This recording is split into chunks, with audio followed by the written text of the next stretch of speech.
ॐ स्थापकाय च धर्मस्य सर्वधर्मस्वरूपिणे अवतारवरिष्ठाय रामकृष्णाय ते नमः।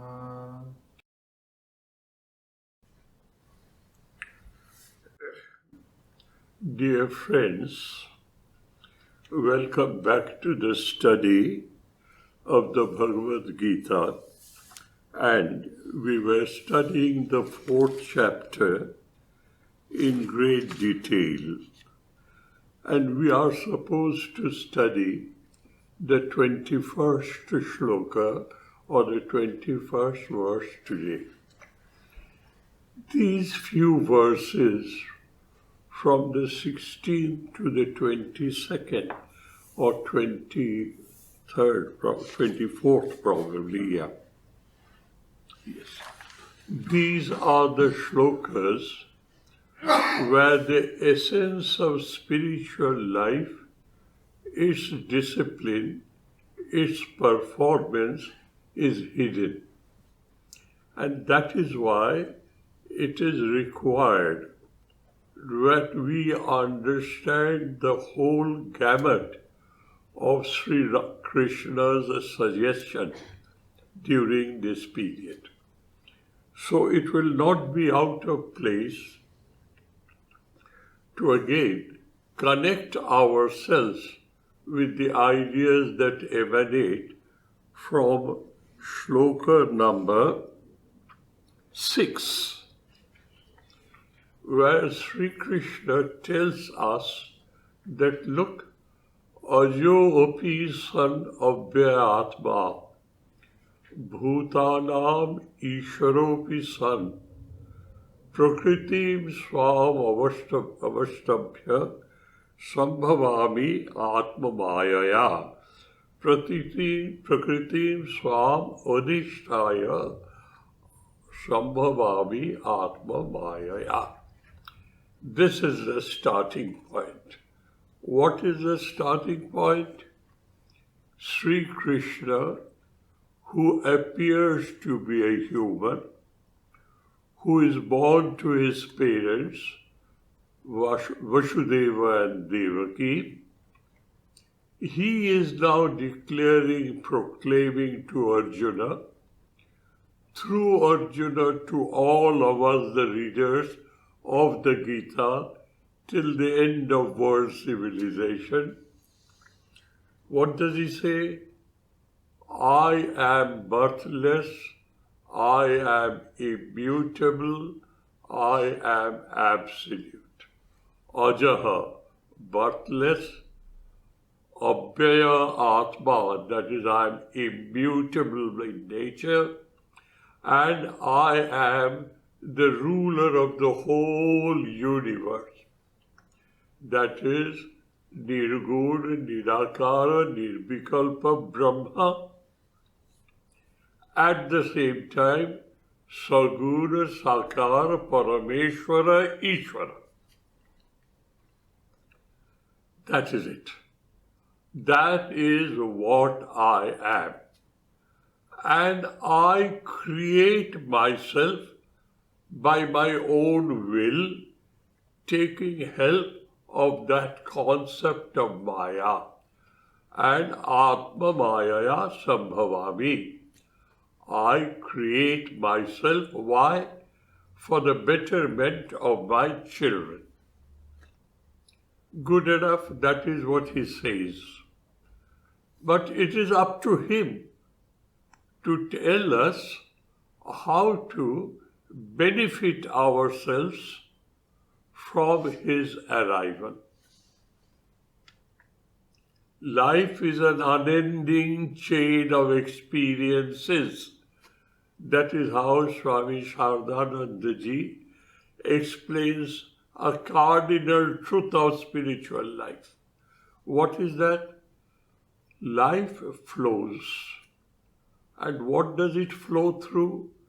Varieties of experiences. Either the experiences are excellently good or horribly worse. That is the whole range. and life flows through this up and down. This is the definition of life. Unending chain of experiences. And the purpose of life is to profit yourself from those experiences. What is that profit quotient? What is that idea? You profit yourself. You experience this world, you analyze it, and the profit quotient is, by this analysis, you take your mind out of this gacchati iti jagat, a world which is in a constant flow. You withdraw yourself from it and you be attached to the eternal reality. Call him by any name. That is the profit quotient of going through these experiences. That is, the purpose of life is to enjoy jivana mukti, sukha prapti, hetave janmadharana. The purpose of being born, going through these ups and downs of life, is nothing else but to enjoy that divine ecstatic freedom with which you disidentify with everything else, identify yourself with your maker or with your true original nature. Look at it from any point of view. So, this is Sri Krishna's responsibility, having telling us who he is, why he is born. Now he has to tell us how do we profit from his arrival. So the next shloka comes in, which is equally important.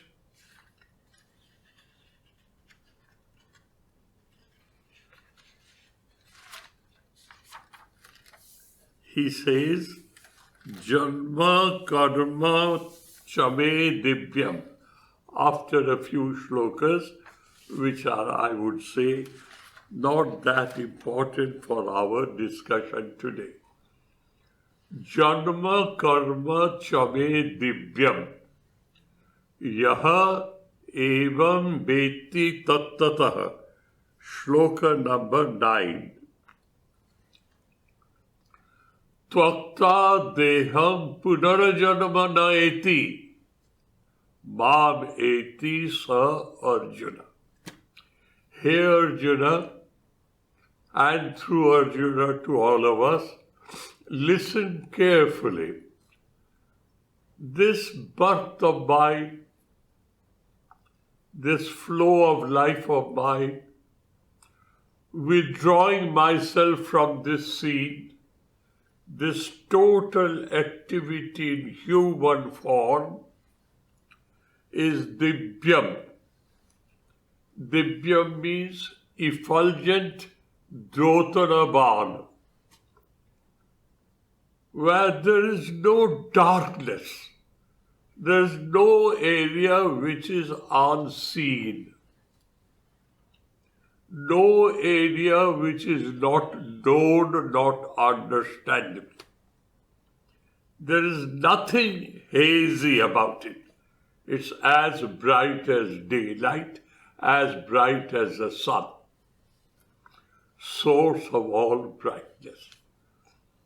Mama janma, mama karma, divyam. 3 words he says. My birth, and from my birth till my disappearance, the whole gamut of my life cycle, by conduct, by behavior pattern, by character, call it by any name, but in totality, is always effulgent. it sheds light to the darkest corner of our misconception. Yah, he who knows it as such, as what? That his life is a shining example for us to take advantage of by following it. Evam Veti, he looks at my life with this perspective. What is that perspective?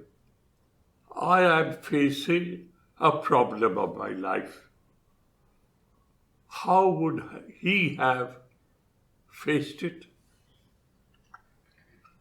How the divine incarnate would have faced it? And let me imitate that. That is how that famous book, absolutely incomparably famous, The Imitation of Christ, written by Thomas A. Kempis. His book is titled as Imitation of Christ. What does it say? He was a lay devotee. He had to carry on with his life. He made up his mind. Whenever he has to do something, whether in the domain of thinking, in the domain of speaking, or domain of action, he would halt. He will go through Christ's life and find out a similar situation in his life. I know Christ behaved this way. That is what I should do in my life. Ya evam beti tattatah. This is how we should look at the life of our Ishtadev, Ishtadevi, and incarnation of the divine. All rolled into one. Ajaha, Abhyaya, Nittapisan, Bhutanam Ishvara. How? Prakritim Swam Adhisthaya. That is what he is. So let us prepare ourselves to study the life and teachings of our Avatara, incarnation, in that perspective. Not what beautiful eyes you have, what a sharp aquiline nose you have, or what a bright, brilliant smile you have. Nothing of that sort. Who are you? What are you?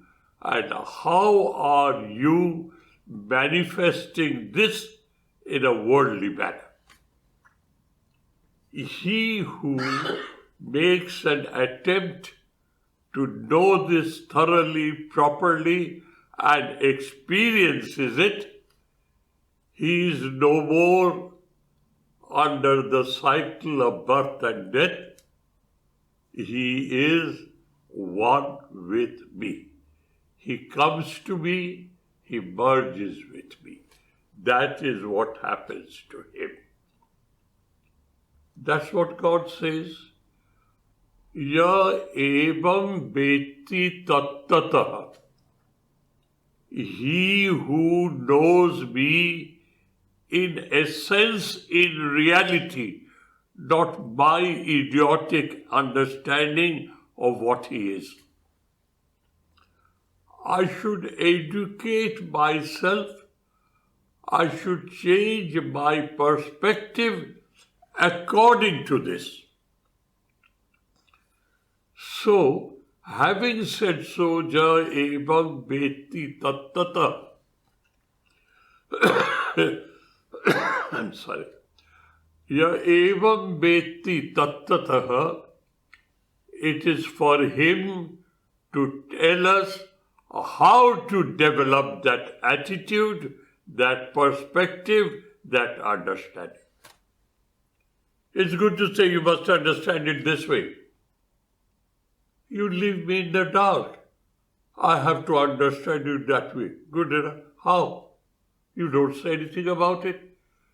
All the shlokas after that, till shloka number 24, Brahmarpanam Brahmavi, till that shloka, it is a description, sign, symptoms, behavior pattern, and its description of a realized soul or an incarnation. Why these descriptions are required? Jana sadhana tana siddhi. Sarvatra eva hi adhyatma shastre kritartha lakshanani yani sadhanani cha bhavanti tani. Yatna sadhatva. That is, you make an effort to build up a faultless personality. That faultlessness will come from making an ideal which is faultless in itself. That is your ideal. So all these shlokas that we are studying, dear, is nothing else but an explanation of Ya evam beti tattataha. He who knows it in its essence properly and correctly, he is free from the circle of birth and death. He comes and merges in me. So how to be that is the description, the descriptive nature, lakshana. All these shlokas are lakshanas, means signs and symptoms and description of behavior pattern of a realized soul. We are in the thick of it. So we have to be extremely absorbent, extremely open, and with our robust common sense, we convince ourselves this is the way. And we'll be surprised. In the Bible, Jesus the Christ says, I am the way. And in the next breath he says, I am the goal. You look at him as a sadhaka, he is the way, and look at him when he says, me and my Father in heaven are one, is Siddha, that is the goal. The way and its goal, the effortful endeavor ends up into spontaneity. Because that endeavor has saturated you and no endeavor is required. Jatna sadhatvat. As of today, we have to make a back-breaking effort to get rid of our 6 propensities and further our 4 qualities to be one with our Maker in heaven, to manifest the potential divinity already in us. This, dears, we must always remember, we must repeat it, so that this is the foundation of our spiritual journey. Now, we have studied a few shlokas about the behavior pattern of the divine or the realized soul. we have studied the 19th shloka. Let me come to that.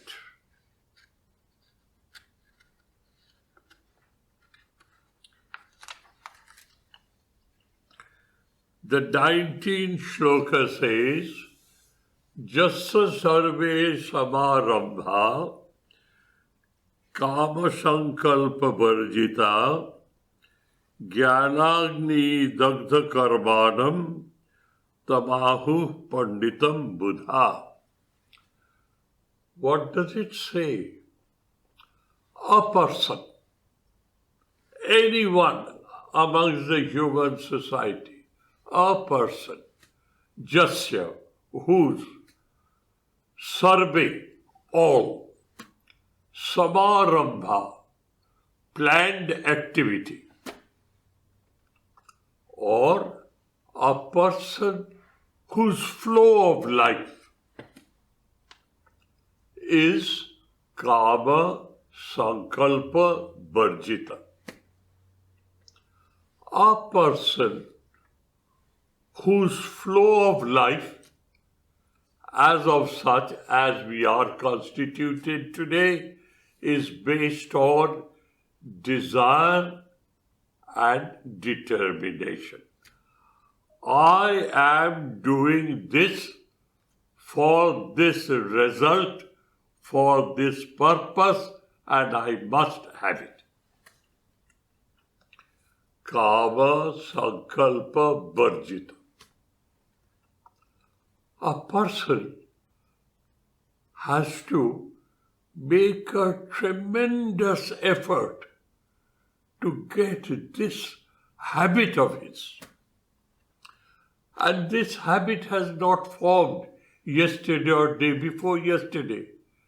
It's a lifelong habit, and not only a lifelong habit of this life, it's a carrying over of the past. As you carry over your accounts, carry over your pages of books, it is a carryover of your past. You are a victim of this attitude. So here is jatna sadhatva. You have to make effort to correct that habit. And here you must be very, very, very particular. What is it? Ordinarily speaking,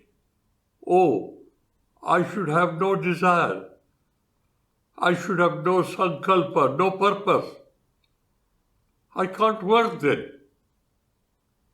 Unmotivated activity is a contradiction in terms. It cannot happen. Activity has to be motivated. And you are teaching me not to be motivated. Then how can samarambha happen? How will my life flow? Do you mean to say I convert myself into an inanimate object, a block of stone, or a piece of timber, or a pot of clay? That is not spirituality. So what is this contradiction?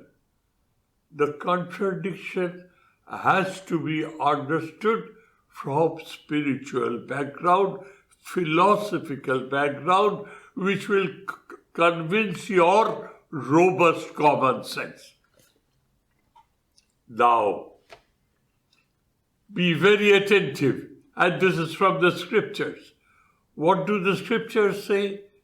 They say, you are now motivated by expectation, result of your activity. As an example, I am motivated by the result of my activity. What is that? You will understand. That is kama sankalpa. That is why I am howling and shouting and gesticulating. That's what it is. What is it to be kama sankalpa varjita? I refuse to be motivated by this. What is my motivation? My motivation, I am a pursuer of perfection. I am a pursuer of correctness, thoroughness, excellence. That is my motivation. Why? I will offer it to my God. I don't have time enough to go through ritualistic worshipping. I convert my flow of life into an endless worship of the divine. I am motivated. So answer to these so-called excellent thinkers, unmotivated activity is not possible. Who says I disagree with you? The philosophers say, we fully agree with you. Only what you call the only motivation, profit-oriented activity, result-oriented activity, fulfillment of desire-oriented activity, is not only the motivation. There's another motivation, not to be motivated by this motivation. But then, not to be motivated is in vacuum. Never think of vacuum. Never, never, never. The whole world is full of the divine. There's not an iota of space which is without him. There's no vacuum anywhere. Nature abhors vacuum. So what do I do? A pursuer of correctness, a pursuer of thoroughness, pursuer of perfection, a pursuer of excellence. Why? I'm taking advantage of my divine qualities. Rationality, emotionality, ingenuity, and an unstoppable determination. With that, I perform my duties. No slipshodness, no shortcuts, absolutely thorough, detailed, with perfection and excellence. Why? I have no time to perform ritualistic worship. Let me perform it with an attitude of worshipfulness. And what is the distinction between work and worship? In work, you are egocentric, there's no place for God. And in worshipfulness, whatever you do, you offer it to God. Awareness of presence of God in your life. So, ya evam beti tattvataha is now, how do you know it in itself as it is being explained. Jasya sarve samarabhya.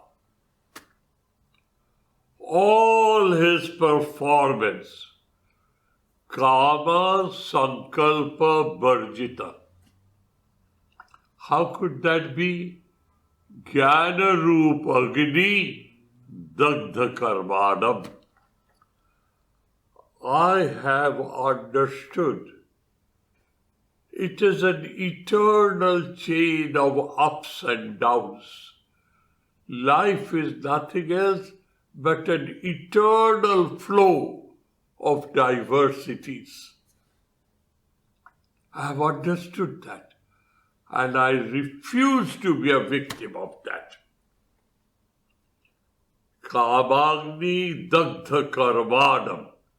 All his desire, egocentric, desire-oriented, achievement-oriented, expectation-oriented activity has been converted into an endless interaction with the awareness of presence of the divine in our life. Jasya sarve samarambhya kama sankalpa varjita jnanagni dagdha karmanam. He works, but the work doesn't prove any bonding. Bhrashta bija, a fried seed, it will not germinate. Dagdha rajju, a held rope has burned. It's absolutely like a rope, but it has lost the capacity to bind somebody, but it appears to be a rope. These are the descriptions given in the scriptures. A person who has achieved this, such a person is known as Panditam. Panditam means Atmagya Purusha, a person who has achieved Atmajnana. Panda Vishakam Jnanam Jasyasti Sa Pandita. Panda means Atma Vishayakam Jnanam Jasyasti Sa Pandita. So friends, now read this shloka again. What does it direct you to do? Kama Sankalpa Varjita. That is the operative clause. Life must flow on. Sarve samarambha. Life has to flow on. But you have now to educate yourself that flow of life should not be motivated, should not be insinuated, should not be inspired by kama sankalpa. It should be inspired by an attitude of worship. I will convert my whole life into an endless worship of the divine. Jatna sadhatvat, jan sadhana tanasiddhi. This is what your sadhana is. So this shloka is an answer to your very, very pertinent question. Ja evam veti tattatah. He who knows it in its correct perspective. That is what you say. Who will teach me what is the correct perspective? Here is the correct perspective, and Sri Krishna is teaching you. Jasya sarve samarambha kama sampalpa varjita jnanagni dagdha karmanam. What is the dagdha karmanam? Karma performed with kama sankalpa. It's burnt away into ashes. Tavaho panditam pura. He is a realized soul. So dears, these are known as shlokas, which are lakshanas to what a realized soul is. You have to imitate that. You have to do it with a back-breaking effort to make it spontaneous. It starts with an effort, ends up in spontaneity. Jan sadhan tanasiddhi. Let us move to the next one. The same idea, put it in a different manner. Why? From different perspectives, he will explain to you. Giving you or giving us an option, whichever clicks to me. I immediately hearing it, I gel with it and say, oh, this is suitable for me. That is why so many options of the same procedure performed in different ingenious ways. is being described here. This is shloka number 16, shloka number 19. What does the shloka number 20 says? Tvakta karma phala sangam nitya tripta nirashraya karmani abhipravrittopi naiva kinchit karoti sa. Here again, the same idea, put in a different manner so that it may be more easily, readily, because of our temperament, may be acceptable. What does it say? Tvakta karma phala sangam. Asangam means asakti. Tvakta means total rejection. Not a trace of it is left in your mind. Deep within you, there's no desire. What karma phala? What I am doing on the face of it, I'm full of desire. You have to understand. I'm working so hard for you, you have to understand. That's how I'm constituted. That is a victim of my past habit. He said, no, get rid of that habit. And again, you can't live in vacuum. Whenever you say get rid of this habit, always remember there's something positive, solid to hold upon. Nitya tripta nirashaya. Nitya tripta means forever and ever and ever. Not a slightest fraction of a moment. You are not aware of your Ishtadev, who is nothing else but the wholesome truth from Nirgun Nirakara Brahma to a realized soul or to an avatara whom you have made your Ishta. He or she is wholesome in one, integrated whole with scales on top of it. You remove the scales and you get into the core of it.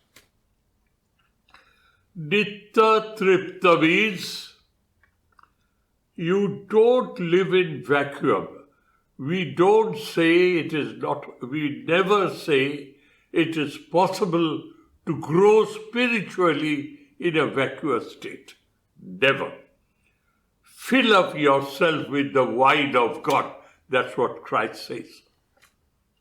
Fill yourself up with the wine of God so that nothing in this world is attractive anymore. Look how practical it is. If you're totally full, if you had a sumptuous dinner, full up to your throat as it were, even the best of food is offered thereafter, you'd say, no, I don't bother.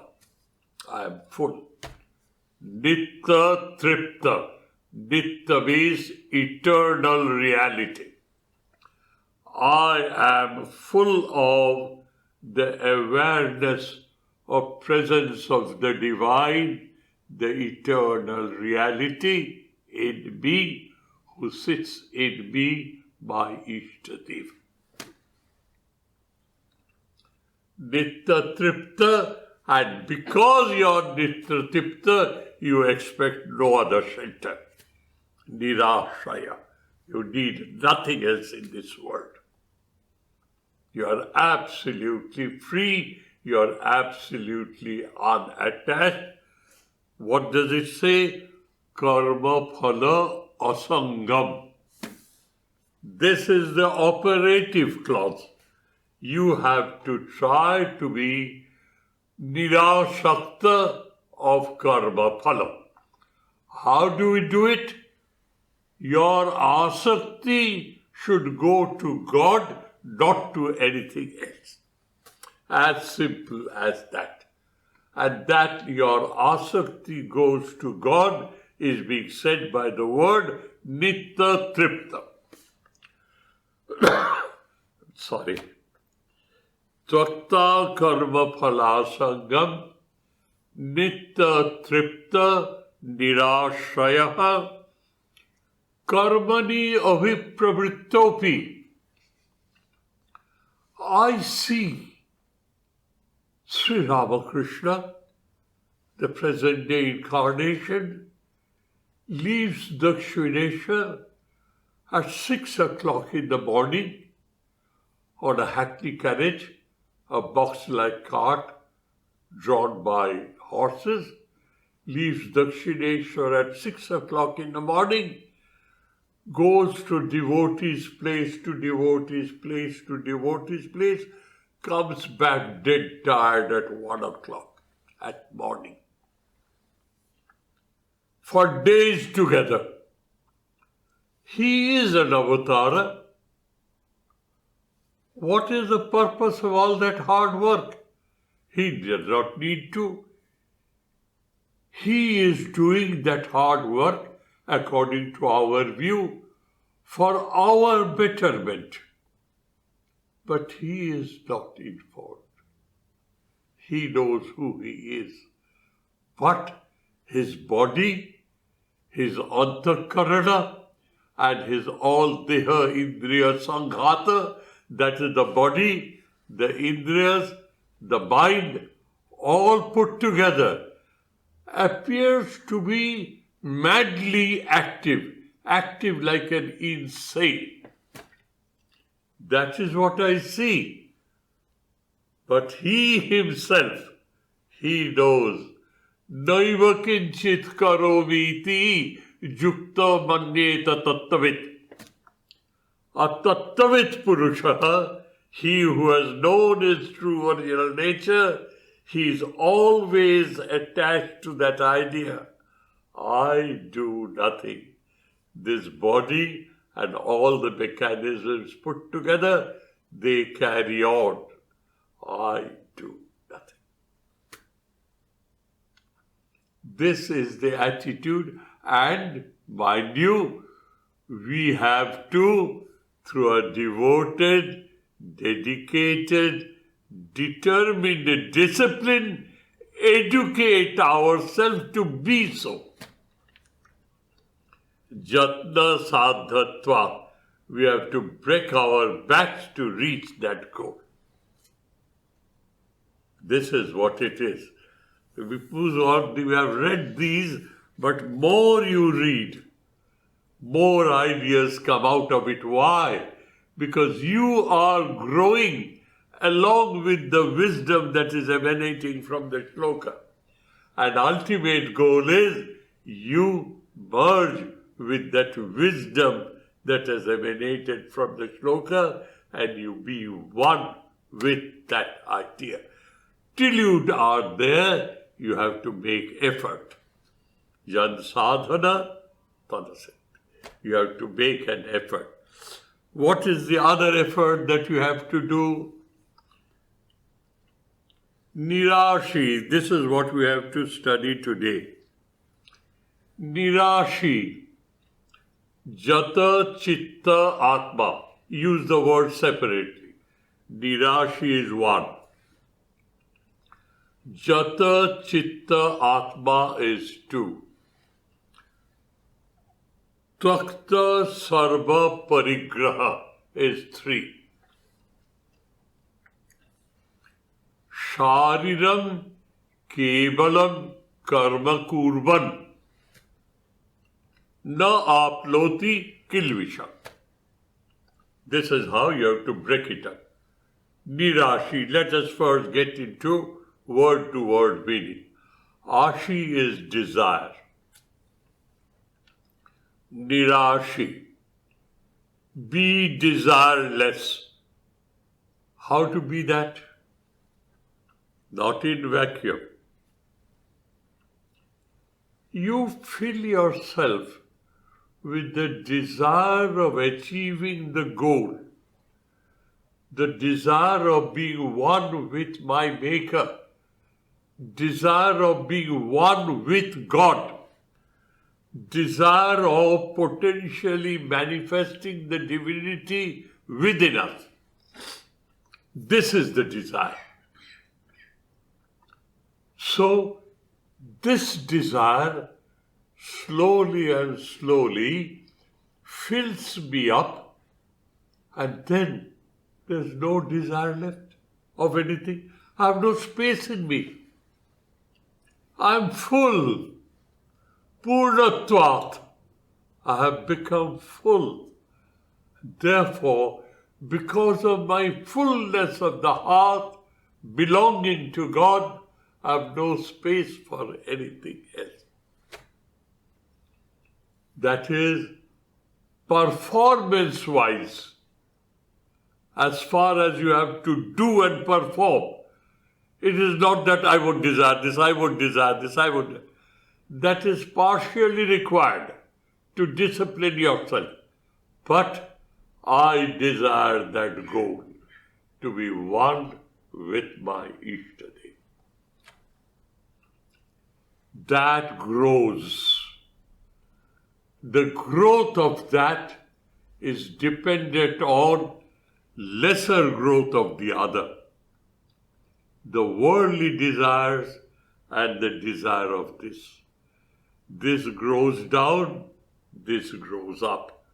This grows up, this cannot grow up, it goes down. Nirashi means you divert your capacity to desire to be one with God. Along with it, you reject whatever is worldly related to your egocentric desire. Nirashi. That's the first discipline. Jata Chitta Atma. Jata Chitta Atma means, Jata means Sanjata, restrained, controlled, constrained. Chitta is Antakarana Vritti. Chitta and Chitta Vritti is the Antakarana, the inner mind, the inner organ. Sanjata. That is, you go to Patanjali's Yoga Darshana and they say these are the methodologies by means of which Chitta Vritti Sanjata. Chitta Vritti Nirodha. What is Niruddhata? Slowly and slowly and slowly, you efface all other vrittis but the vritti of God. So, Jata, Chitta and Atma here is not the soul. Be very careful. The word Atma here means the body, the psychological and the physical context. All that is under your control. You are no more victim of any temptation. I would like to decide that tonight. They crop up in your mind, but they have no hold on you. They will continue to crop up in your mind in your initial stages. Don't make yourself a victim of that. Don't perform. As soon as you perform, it gets solidified. The more you neglect, the weaker the desire becomes. More you do not pay attention to it, weaker it becomes because it does not have your support. Do not support them. Sanjata, Chitta, Atma. The whole thing is under your control. Nirashi Jata Chitta Atma Tvakta Sarva Parigraha. Aparigraha is a virtue of a Swami or a saint in making. You expect nothing from the world. Parigrahana means to accept. Aparigraha is no, I don't. Takta sarva parigraha. Takta means total. Sarva is total. Takta is total rejection. Here comes your willpower. Assert your will, educate your will according to these disciplines and stick to that disciplined willpower. No. And no is no. Whatever the craving may be extremely serious. It may be a small lolly. It may be the smallest thing of the world. But if it is no, it does not lead to my goal. I will not. That is sarva, takta sarva parigraha. And the next is shariram kevalam karma kurvan. Now, this is your option. Up till now, nirashi, tvakta, sarva parigraha, jatachittatma, these are all your options. But the body has to live. The body has to eat. Being in the society, the body has to be left at least a kopinam and at least bhiksha, because you have not reached that goal. And it's the body which will take you to that goal. This body-mind complex is the instrument which will take you beyond that. So you can't deny that. Shariram kevalam karma kurvan. These are the approved things to maintain your body-mind complex in the best of condition. With that instrument, you reach that goal. That much is allowed. And if you do not transgress this, if you do not go beyond this, you will not be bound down by your desire. Because this is not a desire, this is a must. I have to live. That is why the predominance has been given. Shariram adyam khalu dharma sadhanam. First, take care of this body. When you are novice, you are a youngster, you take care of your body. And take care in such a manner the total energy generated by the body is diverted towards God. Shariram kevalam karma.